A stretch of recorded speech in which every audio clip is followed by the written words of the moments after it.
Scooty वाली बहू। रचना पूरे कानपुर में अपनी स्कूटी लेकर दौड़ती भागती। वो छोटे छोटे काम के लिए भी स्कूटी निकाल लेती। अरे क्या है रचना, बगल वाली दुकान तक ही तो जाना है। अरे अभी स्कूटी में एक एक्सीलेटर देगी तो स्कूटी दुकान पहुंच जाएगी। अरे ऐसी ही ले आना बेटा। लोग क्या कहेंगे माँ कि इनके घर में 1 किलो चीनी आती है। समझो माँ, मैं धीरे से चीनी लेकर डिक्की में रख लूंगी और घर के अंदर दे दूंगी, किसी को पता भी नहीं चलेगा। देख बेटा, वो तो पापा की तनख्वाह देर से आ रही है तभी, नहीं तो हम एक ही बार में राशन भर लेते हैं ना। वैसे भी रचना, हम किसी को दिखाने के लिए तो नहीं जीते हैं। पता है पापा, मेरे पूरे सर्कल में किसी के पास स्कूटी नहीं है। सब पैदल या फिर साइकिल में कॉलेज जाती है। रचना के माता पिता उसकी हर बात पर स्कूटी की बात से परेशान थे। खैर, रचना की शादी हो जाती है और साथ में दहेज में जाती है स्कूटी। शादी के बाद पति राघव कहता है, रचना तैयार हो जाओ, शादी के बाद पहली बार हम दोनों मंदिर जा रहे हैं। वो क्या है ना, मोहल्ला देखेगा कि नई नई दुल्हन जा रही है। अच्छा, मैं सूट पहन लेती हूँ, चुन्नी का घूंघट ले लूंगी, ठीक है ना? अरे देख बहू, ये पुराने जमाने के रीति रिवाज यहाँ नहीं चलेंगे। बेटी है, बेटी की तरह बाहर निकल। किसी की बहू सर पर पल्ला नहीं लेती तो मेरी बहू क्यों ले? अरे वाह, ये तो बहुत ही अच्छी बात है। फिर तो राघव, मैं अभी तैयार होकर आई। और हाँ, मैं बाइक निकालता हूँ गली से बाहर। बाइक? अरे बाइक क्यों? मेरी स्कूटी है ना, गली से बिठाकर निकालती हूँ मैं, देखना सर्र करके। अरे नहीं नहीं रचना, कैसी बात कर रही हो? सबके सामने मैं कैसे वो? अरे बस करो ना, देखो माँ ने अभी अभी तो कहा बेटी की तरह रहना।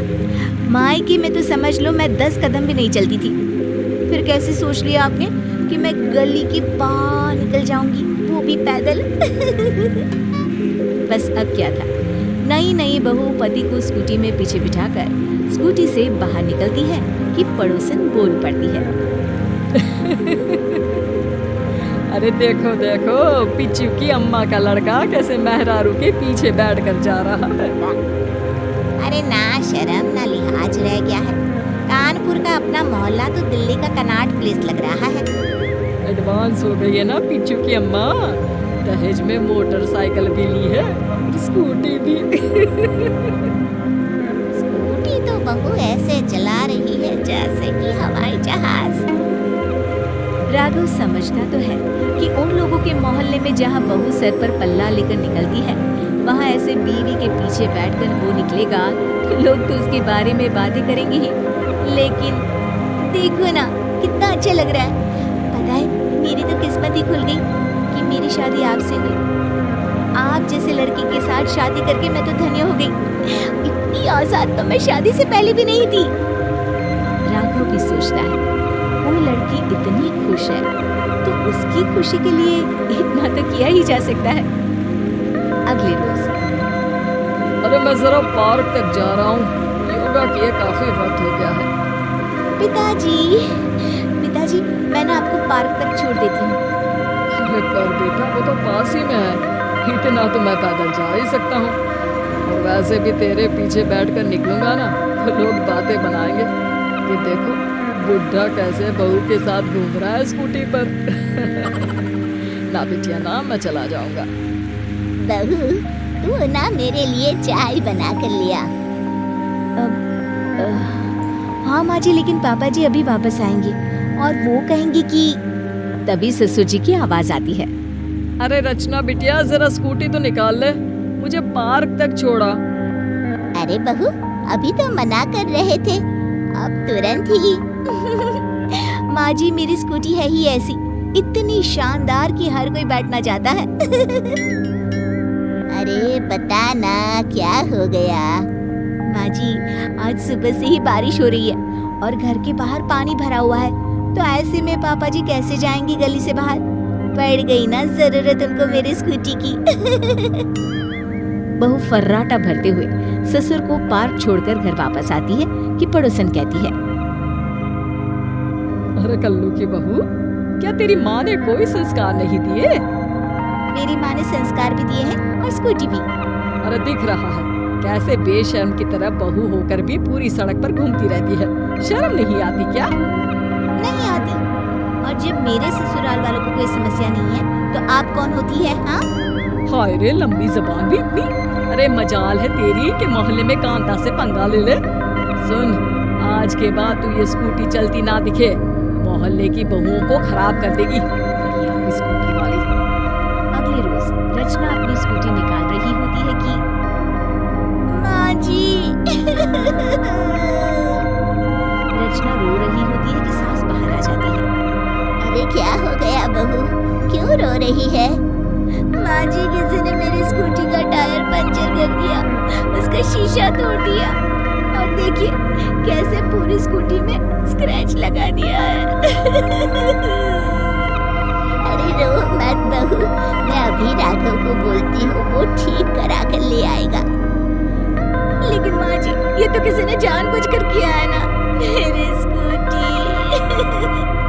पता है माँ जी, मैं कितना संभाल कर रखती हूँ इसे, बहुत प्यार करती हूँ इसे। अरे रो मत बहू, कोई बात नहीं, देख अभी ठीक हो जाएगी तेरी स्कूटी। लेकिन ऐसा कर कौन सकता है? मोहल्ले में किसी से लड़ाई हुई है क्या? रचना को कांता की बात याद आती है। हाँ माँ जी, वो कांता। हे भगवान, उसे कोई जवाब तो नहीं दिया ना तूने? बड़ी ही तेज महिला है, उससे कभी जबान मत लड़ाना। जबान? माँ जी, मैंने तो उसे ठीक कर दिया। तभी वहाँ राघव आ जाता है। हाँ, और उसने तुम्हारी स्कूटी बिगाड़ दी। ये काम उसी का है माँ, कल इसकी लड़ाई उससे हुई थी। ये काम उसी का हो सकता है, लेकिन क्या कर सकते हैं? अब मोहल्ले में कोई बहू स्कूटी नहीं चलाती ना, तो उसे जलन हो रही होगी।